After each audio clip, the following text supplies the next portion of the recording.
5 వచ్చిన మోషే ఇశ్రాయేలు స్వర సమాజము పోగు చేసి వీరు చేయనట్లు యెహోవా ఆజ్ఞాపించిన విధులేమనగా 6 దినములు పనిచేయాలి.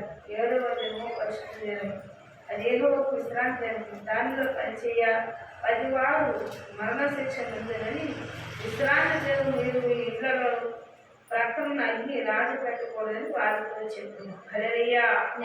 అక్కడ నిబంధన నేర్పించాడు. నిబంధన గురించి ఇక్కడ చెప్తున్నారు.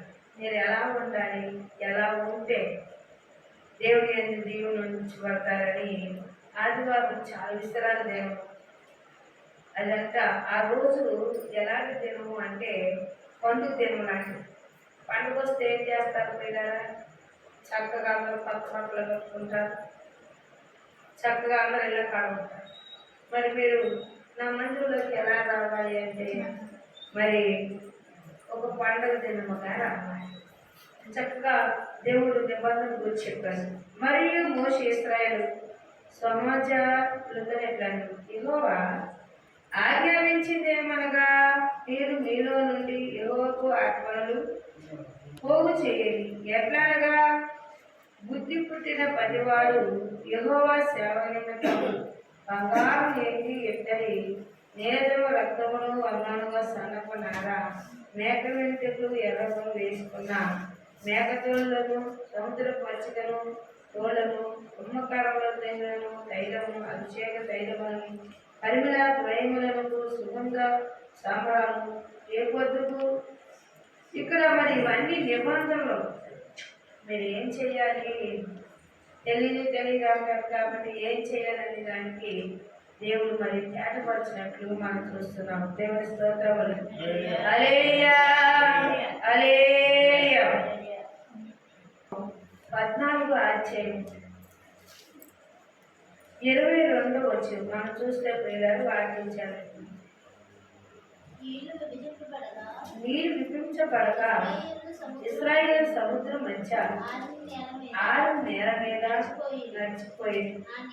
ఆ నీళ్లు వారి కుడి ఎడమను ప్రక్కలను వారి గోడల వలె ఉండేవి. హల్లెలూయా. చూడండి, ఐగుప్తు నుంచి తీసుకొచ్చినప్పుడు దేవుడు ఎంత శ్రేష్టంగా తీసుకొచ్చాడు. సముద్రం అట 6 నేల చేయడానికి ఆ నీళ్లు అటు ఇటు గోడలుగా నిర్మించాడంట. అంటే ఆ నీళ్ళు ఇక బెసకలేదు. అవి ఎక్కడికో చదువుకుపోయినా చూడండి. అది ఒక గోడలుగా నిర్మాణం చేశాడంట దేవుడు. ఈ నీళ్ళు నీళ్ళటు ఈ నడటానికి మనకి 6 నేల చేశాడంట దేవుని స్తోత్రములు. హల్లెలూయా. ఐగుప్తులు ఫరోల గుర్రములను రథములను రౌద్రమును వారిని తరిమి సముద్ర మధ్యము చేసిరి. అయితే సేవకు జ్ఞానమును యెహోవా అగ్ని మైను వల్లే స్తంభమగండి ఐగుప్తు దండుల వైపు చూసి ఐగుప్తుల దండులు కూడా కనుగొనపరిచారట. హల్లెలూయా. అది పరిగెత్తుచు వస్తున్నప్పుడు వీళ్ళకి ఎవరైతే వీళ్ళు ఎమరిస్తూ ఉన్నారో వాళ్ళందరినీ కూడా రానిచ్చాడట దేవుడు. ఎక్కడి దాకా? సముద్రంలోకి కూడా. సముద్రంలో పైన చేశాడు కదా. అది అనుకున్నారంట చక్కగా శ్రేష్టంగా వాళ్ళకి దారి ఉంటే లేదా మనం ఎందుకు వెళ్ళలేము, నడటాలు ఎంపలు వెళ్ళిపోదాం అనుకున్నారు. వీళ్ళు గుర్రాలు వీళ్ళు మనుషులు ప్రయాణం అయ్యారు. ఈ ప్రయాణమై వెలుచున్నప్పుడు పిల్లారా, ఈ ప్రయాణంలో చూస్తే అక్కడ 6 నెలలే, కానీ అక్కడ చూస్తే ఎలా ఉంది? వీళ్ళు వెళ్ళగా ఆ గోడలు ఈ గోడలంతా ఇశ్రాయేలు ప్రజలందరినీ వెళ్ళనిచ్చారండి దేవుడు. వీళ్ళు ఎప్పుడైతే లోపలికి వెళ్ళారో అటువైపు గోడ ఇటువైపు గోడ అంటే అటు నుంచి ఇటు నుంచి కల్పించారండి. అందుకే ఇక్కడ అన్నారు చూడండి, యెహోవా ఆ అగ్ని మైనముగా స్తంభం నుండి ఐగుప్తు దండు వైపు చూచి ఐగుప్తు దండులను కలవరపరిచి వారు రథచక్రములను ఓడదీసినట్లు చేయగా వారు బహు కష్టపడి తొలగించుకొని ఉండేది. అప్పుడు ఐగుప్తులు ఇశ్రాయేలు ఎద్దరి నుండి పారిపోయినను రండి యెహోవా వారి పక్షమున మనతో యుద్ధం చేస్తున్నాడని చెప్పుకున్నాను. హల్లెలూయా, హల్లెలూయా. మనం ఏమీ చేయలేము, దేవుడు వాళ్ళ పక్షమే ఉన్నాడు. దేవుడు ప్రార్థన చేసే వాళ్ళ పక్షం ఉంటాడు. వీళ్ళు పరిగెత్తే వాళ్ళు పరిగెత్తే వీళ్ళ పక్షంగా దేవుడు దాన్ని కార్యం చేస్తాడు నిదానంగా.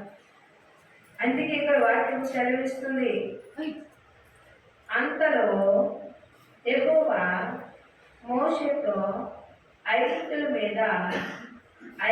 మీదకు వారి రథముల మీదకి వారి రౌతుల మీదకి నీళ్లు తిరిగి వచ్చినట్లు సముద్రం మీద నీ చెయ్య సాకు అనెను. మోషే సముద్రం మీద తన చెయ్యి సాకుగా పొద్దుపోయినట్లు సముద్రం అధిక బలంతో తిరిగి పొల్లాడు గనుక ఐగుప్తుల మీదకు వచ్చింది. మోషే జనమందరూ బయటకు వచ్చాడు. మళ్ళీ వెనక తిరిగి నీ చెయ్య మళ్ళీ సముద్రం మీద సాకమన్నాడు. దేవుడు ఎప్పుడైతే ఆ మాట చెప్పాడో మోషే వెనక వాగ్దానం బట్టి చెయ్యి చాపగా గోడల నిర్మూలం అన్నీ కూడా తెలిసిపోయి వాక్యం సెలవిస్తుంది ప్రియులారా. మరి ఇక్కడ మనం చూస్తే యుద్ధము యెహోవా చేశాడు. ఇశ్రాయేలు ప్రజలు వెళ్తా ఉన్నప్పుడు యుద్ధము యెహోవా చేశాడు. ఆయన చేశాడు అంటే వారు ప్రార్థన చేశారు, ఆయన మాటకు లోపడ్డారు. వాళ్ళు పడిన ఇబ్బందులు అన్నీ కూడా దేవుడు జ్ఞాపకం చేసుకున్నాడు, అంటే మూలుగులు విన్నాడు. ఇక్కడ మనం చూస్తే ప్రియులారా అంటాడు, నాశనం చేసి నీళ్లు తిరిగి వచ్చారు. రథములు రోజుల వారిని వెనక సముద్రం వారికి వచ్చింది. మరో రక స్వరసేవకు తక్కువేది. వాళ్ళు ఒక్కరైనా మిగిలి ఉండలేదు. వాళ్ళు వెళ్ళలేదట. ఇంకా వారు చూద్దామన్నా కూడా వెనక్కి తిరిగి చూస్తే సమస్తం అందరూ కూడా ఆ యొక్క నీటిలోనే ఉలిగిపోయారట. ఆ నీళ్ళు ఏం చేయాలి? అలాగే 15వ అధ్యాయము మనం చూస్తే ప్రియులారా 6వ వచనము, యెహోవా నీ దక్షిణ హస్తము బలమైంది అతిశయమైంది. యెహోవా నీ దక్షిణ హస్తము శత్రువులను చెదగా కొట్టెను. నీ మీదకు లేచేవాడిని నీ మాయమాసులను అణిగివేయుచున్నావు. నీ కోపానికి రగలు చేస్తున్నావు. అది వారికి చెత్త వల్లే దహించి వేయు. హల్లెలూయా, హల్లెలూయా. ఎంతో శ్రేష్టకరమైన పిల్లలు దేవుడు ఆయన మందు దేవుడంట ఆయన మందు ఎప్పుడైతే నిలబడి ఉన్నారో ఆ ఇశ్రాయేలు ప్రజలందరూ కూడా ఎలా ఉండేది అంటే క్షేమంగా ఉండేది. ఐగుప్తు ప్రజలు ఈయన ఎమ్మడించిన వాళ్ళందరినీ శత్రులు ఏం అనగొట్టాడు. అందుకే ఇక్కడ నీ మీదకు లేచేవాడిని నీ మైమాచమును అనగవేసిందువు. నీ కోపాన్ని రగలు చేస్తున్నావు. అది వారిని చేతుల వలె దహించి వేసింది. ఈ నాశకాంతమును ఊపిరి వలన నీళ్లు రాసుగా ప్రత్యేకంగా చూసినట్లయితే ప్రియుల వాక్యం సెలవిస్తూ ఉంది.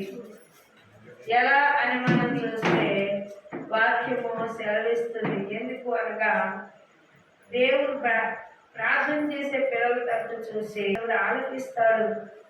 ఆయన పిల్లలకు ఆయన నిరంతరం కాకుంటాడు. వాళ్ళు ఏదో అనుకున్న చేయలేరు. వాళ్ళు అర్థమాను కూడా మొదలుపెట్టే వారి పట్ల ఆయనను నమ్మకమైన వారిని అనగా ఆశ్రదిస్తారు. ఆయన చేయలేని దేవుడు అయితే కాదు.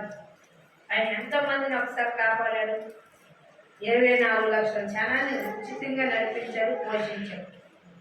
మరి ఎందుకంటే నమ్మదగినట్లు ఆకాశ చేతి మొరపెట్టినప్పుడు నీ మొర ఆలోచించి నీ కార్యం చేసే దేవుడు.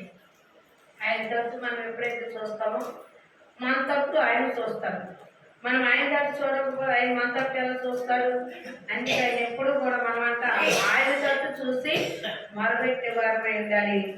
దేవుడు అప్పుడు మన పక్షముగా అనగా ఇశ్రాయేలు పక్షముగా ఎలా యుద్ధం చేశారో మన పక్షం కూడా అట్లాగే దేవుడు చేస్తాడు. ఇచ్చిన వాక్యము దేవుడు దీవించిన కాక. హల్లెలూయా. సకల ఆశ్రిత కనుగోష ధనమైన నామాన్ని బట్టి వందనాలు స్తోత్రాలు. వేల వేలాది స్థుతులు నీకు నాయన. ఈరోజు ఆత్మీయ ఆహారం మీరు పెట్టిన ఆహారం ఎంతమంది అయితే విన్నారు.